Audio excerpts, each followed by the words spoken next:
প্রকৃতির নিয়মে নদীর মাঝে বালু জমে জন্ম হয় চরের।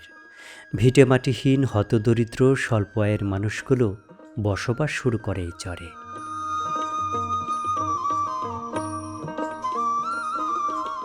চরে বসবাস কষ্টের হলেও অর্থনৈতিকভাবে বেশ লাভবান হওয়া যায়। কারণ চরে যেমন গরু বাছুর সহ সকল প্রকার গবাদি পশু অবাধে পালন করা যায়, তেমনি অল্প টাকায় জমি শনকরা নিয়ে অল্প সময়ে বেশ মুনাফা অর্জন করা সম্ভব হয়। তাই তো এত প্রতিকূলতাকে বৃদ্ধাঙ্গুলি দেখিয়ে মানুষজন চরে বসবাস করে।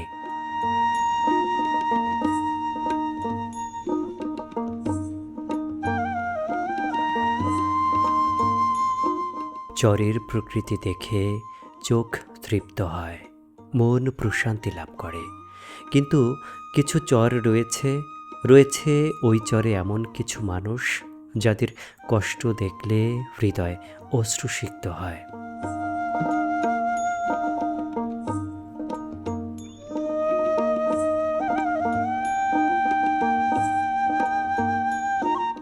এই চরের মানুষগুলো যেন মরুভূমির মধ্যে বসবাস করে।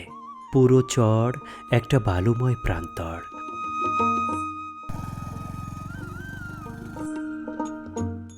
ড্রোনের চোখে এই চরের বাসিন্দাদের পাকিস্তানের বেদুইন বসতি বলে মনে হবে।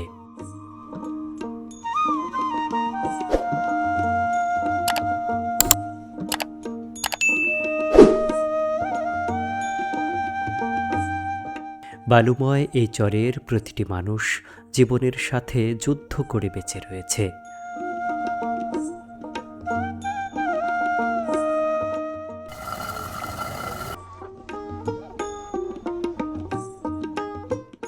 বালুর ঢিবির উপর এই চরের মানুষের বসবাস বলে এই চরকে এলাকাবাসী বালিয়ামেন্দা চর নামে ডাকে।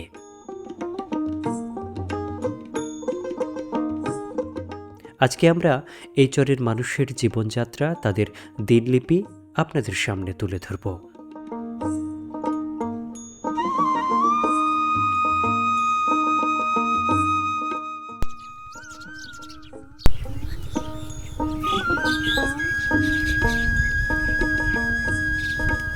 চরের মাঝে শিমুলের ডালে ধান শালিকের কিচিরমিচির ডাক শুনে আমরা রওনা দিলাম ভুট্টা ক্ষেতের ভেতর দিয়ে বালিয়ামেন্দা চরের দিকে।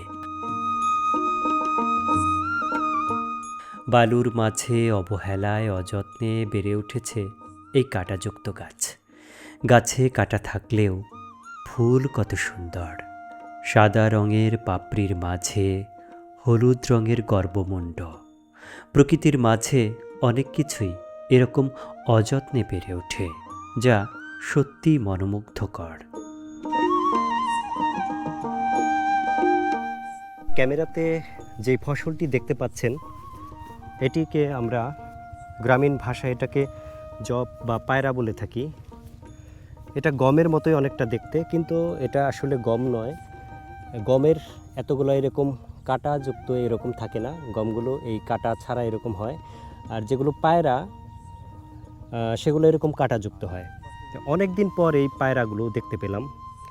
বাতাসে পায়রাগুলো দোল খাচ্ছে, যেটা আসলে সৌন্দর্য পিপাসু মানুষকে, ভ্রমণ পিপাসু মানুষকে অবশ্যই মুগ্ধ না করে যাবে না।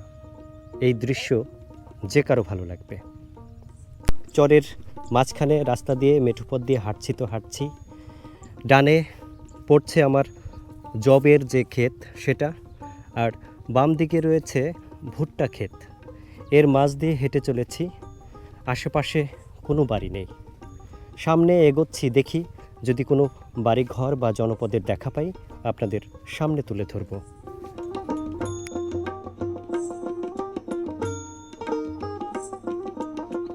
চরের মানুষগুলো এভাবেই পায়ে হেঁটে, মাথায় বোঝা নিয়ে, পুরুষ মহিলা সবাই কিন্তু হেঁটে চলে। তাদের এই নিরন্তর কষ্ট, নিরন্তর হেঁটে চলা এই চরের বালুময় রাস্তা দিয়ে, তাদের এই ক্লান্তি, তাদের এই কষ্ট, তাদের এই ক্লান্তি নিমেষেই নিঃশেষ হয়ে যায় যখন তারা প্রতিদিনের রোজগার তাদের হাতে ওঠে। চরের মানুষের এই কষ্ট নিরবধি চলতেই থাকে, চলমান, চলছে, চলবেই।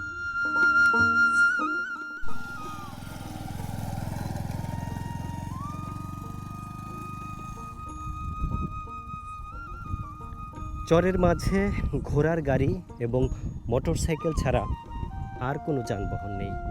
এখানে যে পরিমাণ বালুময় রাস্তা, এখানে ঘোড়ার গাড়ি বা মোটরসাইকেল ছাড়া পথ চলা একেবারে দুঃসাধ্য। এখানে অন্য যে কোনো গাড়ি একেবারে আটকে যাবে।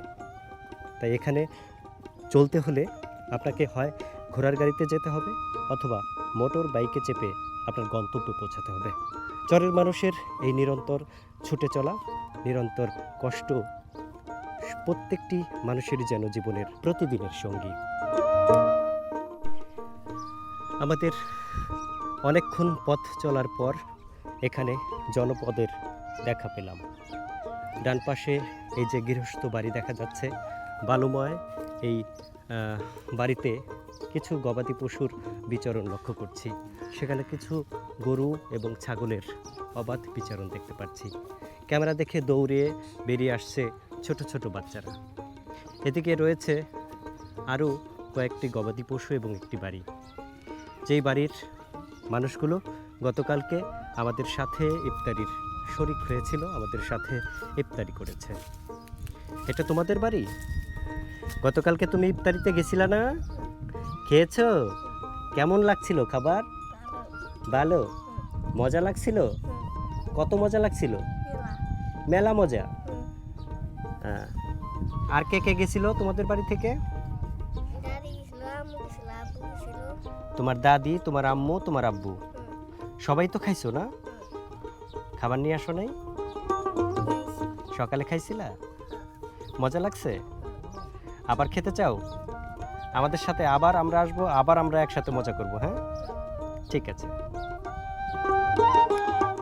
ছিল না ইফতারি খাইতে? মজা লাগছে? তুমি খাও নাই কেন? পড়ছিল, তোমার জন্য খাবার পাঠিয়ে দিয়েছিলাম, খাও নাই? অগবারটা এসে খাইছো পরে?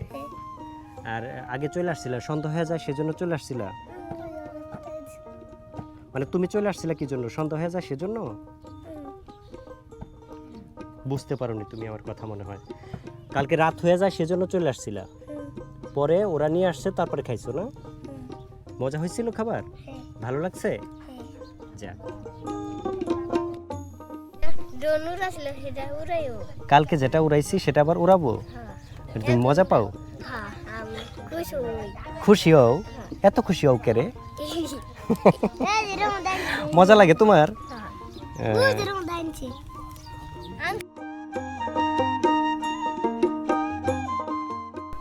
চরের প্রতিটি মানুষ তাদের কর্মযজ্ঞে কিন্তু ব্যস্ত হয়ে যায়। সকাল থেকে সন্ধ্যা পর্যন্ত চলতে থাকে তাদের কাজ। ঘোড়া, গরু, মহিষ, ছাগল, ভেড়া এগুলো নিয়েই তাদের নিত্যদিনের কাজের অনুষঙ্গ।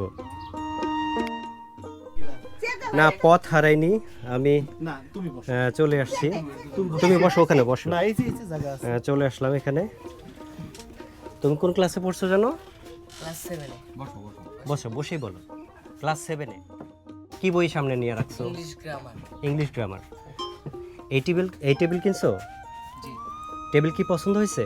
হ্যাঁ। পছন্দ হয়েছে না? যাক, পছন্দ হলেই ভালো।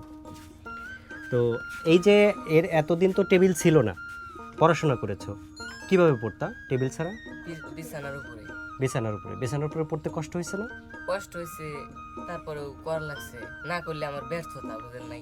জি জি জি, সেটা বুঝতে পারছো, সেজন্য ধন্যবাদ। তো এখন যে টেবিল পাইছো বা টেবিলে এখন পড়ার মনোযোগ আগের থেকে কি বেশি হয়েছে না? বেশি হয়েছে। টেবিল পেয়ে তোমার এখন কি মানে ফিলিংসটা কি, অনুভূতি কি? ফিলিংসটা মানে এখন সুন্দরভাবে পড়তে পারবো, লিখতে পারবো, মনে আনন্দ হয়েছে। মনে আনন্দ। হ্যাঁ। বিশেষ করে লেখাটা কিন্তু বিছানার উপর হয় না। হয় না, তারপরেও আমার চাইলে হাতের লেখা সব দেখতে পারবে। আচ্ছা, আরেকটা বিষয়, সেটা হচ্ছে যে এর আগে আজকে 1.5 মাস আগে যখন আমরা আসছিলাম, আসার পর দেখি তোমার এখানে কোনো মানে শুধু বই আছে, বিছানার উপর ছিল, এখানে টেবিল নেই, চেয়ার নেই। পরে পলিন ভাই আমি পরে কথা বললাম, বলার পরে বলছিলাম এটা টেবিল চেয়ারের, তো এই যে একদম কাঁঠাল কাঠে সুন্দর একটা টেবিল, তারপরে হচ্ছে যে এখানে একটা চেয়ার কিনে দিচ্ছি, তো সব মিলে তোমার কাছে কেমন লাগতেছে? আলহামদুলিল্লাহ, খুব ভালো, অনেক অনেক ভালো। চরের এই ছেলেটি 7ম শ্রেণীতে পড়ে। সে ছাত্র হিসাবে খুবই মেধাবী। তার বাড়িতে পড়াশোনার কোনো পরিবেশ নেই, নেই কোনো টেবিল চেয়ার। বিছানাতে হামাগুড়ি দিয়েই সে পড়াশোনা চালিয়ে যাচ্ছে। সংসারের শত অভাব অনটনের মাঝেও সে পিছিয়ে যায়নি, দমে যায়নি। স্কুল থেকে ফেরার পর তার পড়ার তেমন কোনো সুযোগ হয় না, কারণ সংসারের সকল কাজেই সে তার বাবাকে সাহায্য সহযোগিতা করে থাকে। ঘোড়ার গাড়ির খ্যাপ বাওয়া, গরু বাঁধা, গরুর জন্য ঘাস কাটা এবং বাজার করা থেকে সব ধরনের কাজে সে তার বাবাকে সাহায্য করে থাকে। বালুময় মরুভূমির মতো এমন চরে এত মেধাবী একটি ছেলে নিজের চেষ্টায় পড়াশোনা চালিয়ে যাচ্ছে। তার এই আগ্রহ দেখে পলিন ভাই এবং বাইজিৎ ভাই এই চরে আগে যখন এসেছিল তখন তাকে একটি টেবিল এবং চেয়ার কিনে দেওয়ার প্রতিশ্রুতি দেয়। তারই ফলশ্রুতিতে এইবার এসে তাকে এই টেবিল এবং চেয়ারটি কিনে দিয়েছে। আমার নাম মোহাম্মদ শাহিন আলম, আমি ক্লাস 7-এ পড়ি, পিংনা উচ্চ বিদ্যালয়। মাঠে ঘাটে কাজ করি, ঘোড়ার গাড়ি নিয়ে কাজ করি, তারপর যে কোনো কাজ আমার বাবার সাথে আমি সহযোগিতা করি। গরুর ঘাস কেটে দেই, খেয়ার কেটে দেই,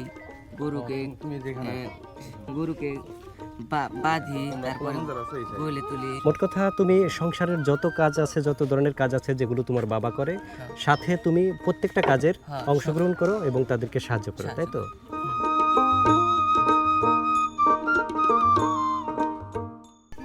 চরের মানুষগুলো সবসময়ই সংগ্রামী। এরা সবসময়ই একের পর এক বিভিন্ন চড়াই উতরাই পার করেই তারা তাদের জীবিকা নির্বাহ করে, তাদের জীবন চালিয়ে যায়। যেমন প্রত্যেকটি মানুষই সবসময়ই কোনো না কোনো কাজে ব্যস্ত থাকে, কোনো না কোনো কাজে তারা ব্যস্ত হয়ে পড়ে। গ্রাম বাংলার এক প্রাচীন ঐতিহ্য, যাতার মাঝে কলাই ফেলে খোসা ছাড়ানো। এই চিত্র প্রাচীনকাল থেকে 80-র দশকেই শেষ হয়ে গেছে।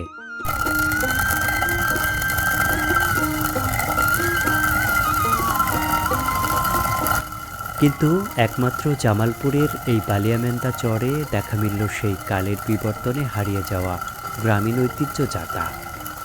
কাকি তার অভিজ্ঞ হাতে যাতার মাঝে খেসারি কলাই দিয়ে অপূর্ব সুন্দর ছন্দে যাতা ঘোরাচ্ছে।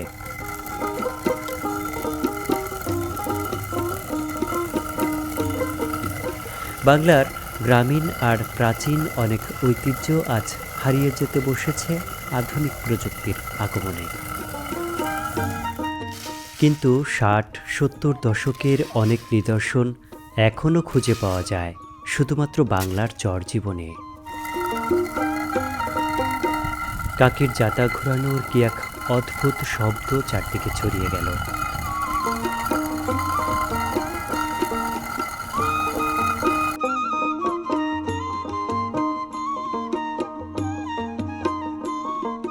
এই ছন্দে আমি বিভোর হয়ে নিজেই যাতা ঘোরাতে চাইলাম। আমিও বসলাম, দেখি যাতা ঘোরাতে পারি কিনা। সে এক মধুর অনুভূতি। আসলে প্রত্যেকটা জিনিসেরই একটা কৌশল রয়েছে, প্রত্যেকটা জিনিসের একটা নিয়ম রয়েছে। কাকি যেভাবে সাবলীলভাবে এটা ঘুরিয়েছে এতক্ষণ, কিন্তু আমার কাছে খুবই হার্ড মনে হচ্ছে। এত শক্ত, এত ভার কেন? তারপরেও দেখি পারি কিনা। মনে হচ্ছে কত ওজন, কিন্তু কাকি যখন ঘোরাচ্ছিলেন একেবারে খুব দ্রুতই ঘুরছিল। এটার যে একটা ঘর ঘর একটা শব্দ হচ্ছে, এই শব্দেই মানে মনটা ভরে যায়। সেই 80-র দশকের 60-এর দশকের বাংলায় এই জিনিসগুলা আমরা দেখেছি। আমাদের নানি দাদি যারা ছিল তারা এগুলো দিয়ে কাজ করছে, কিন্তু এখন এই গ্রাম বাংলা থেকে একদম উঠেই গেছে এগুলো। একমাত্র এই চরে এসে আপনার বাড়িতে এটা কিন্তু দেখা পেলাম, যেটা মানে শব্দ এবং যেটা নান্দনিকতা আসলে এই মনটা ভরিয়ে দিল একেবারে। আপনাকে অনেক ধন্যবাদ।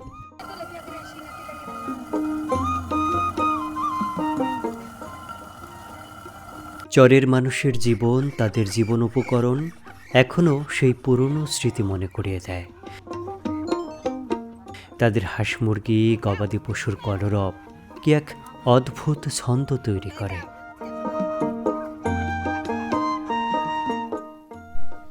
চরের প্রতিটি বাড়িতে আসলেই প্রতিটি বাড়িকে মনে হয় যেন খামার বাড়ি।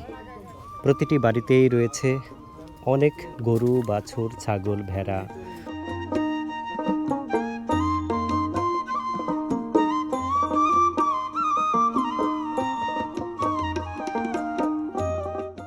এই জিনিসটাকে ভাবতে পারেন যে এটা কি কোনো টয়লেটের ট্যাঙ্কি কিনা, কিন্তু না, এটা কিন্তু টয়লেটের কোনো ট্যাঙ্কি নয়। এটা হলো মুরগির যে খোয়ার, যেখানে আসলে মুরগি হাঁস এগুলো থাকে, সেই খোয়ার। এটা সিমেন্ট এবং রড দিয়ে স্ল্যাব আকারে বানানো হয়েছে এই জিনিসটি। চরের প্রায় প্রতিটি বাড়িতেই এই ধরনের জিনিসগুলো দেখতে পাওয়া যায়।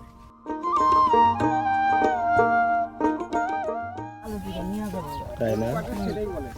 ঈদের মধ্যে বেঁচে হালা দিব নিয়ে যাবো। এখন কয়টা আছে? এখন এই যে আমার এই যে দলা গাই আর এই যে নেঙ্গুর কাঠা 5টা 5টা আছে না? চাচা কি আজকেও খেতে গেছে? আজকে হে ঘাসে নিয়ে গেছে। ঘাসে লেগে গেছে। বাচ্চা খাই না বা। শেষ রাতে খাইছিলেন ঠিক মতো? হ্যাঁ শেষ রাতে খাইছিলেন? কালকে তো খাইনি গা, আজ পুয়া গেছিল গা। উঠবের পান নাই? আরে তাও খাইছিলাম, কেউ ডাক দেয় নাই? দিছিল আজকে ওই যে বেটা ডাক দিছিল তো ছিল। চরের মানুষের প্রতিটি মানুষই অনেক কষ্টসাধ্য জীবনযাপন করে।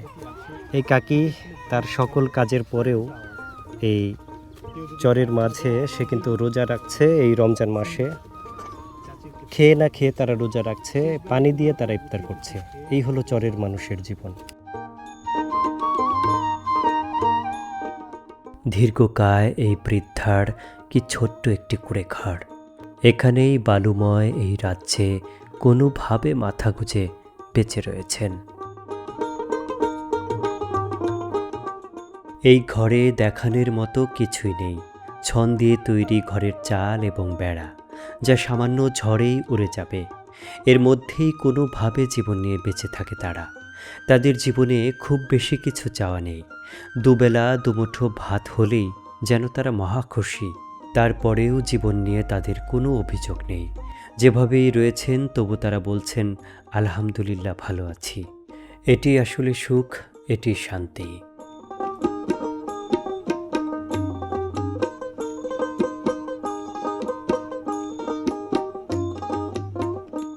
এটা কি কোরআন শরীফ? হ্যাঁ আই তো পুরো কাকির একটা বিষয় দেখে আমার খুবই ভালো লাগলো, আমার মায়ের মতন। এই কাকি এই বয়সে সংসারে কিছুই নেই, কিন্তু তার কিন্তু এই ড্রামের উপরে রয়েছে পবিত্র কোরআন।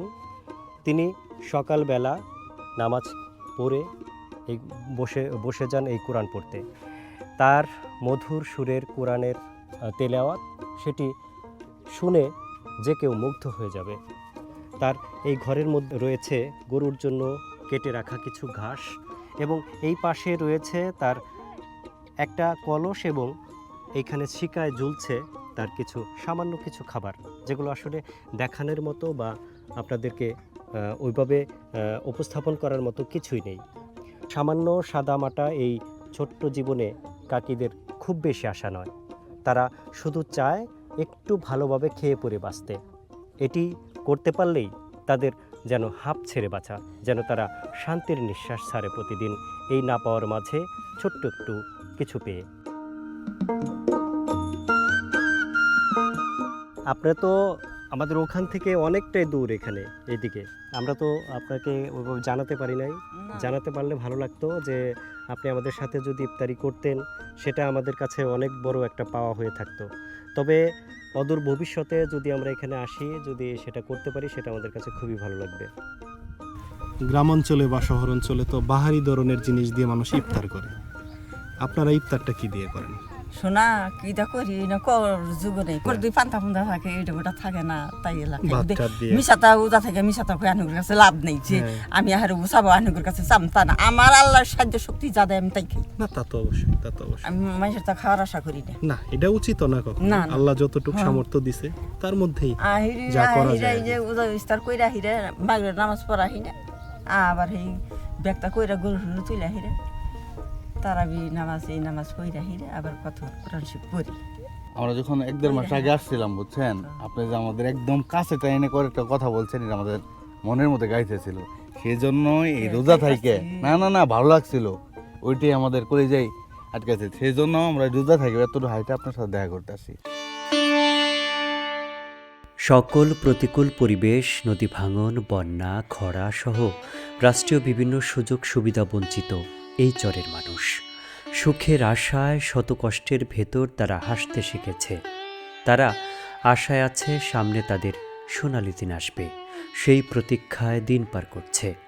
ভালো থাকুক চরের মানুষেরা, ভালো থাকুক প্রবাসী সকল ভাই ও বোনেরা। ঈদ হোক আনন্দের, ঈদ হোক খুশির।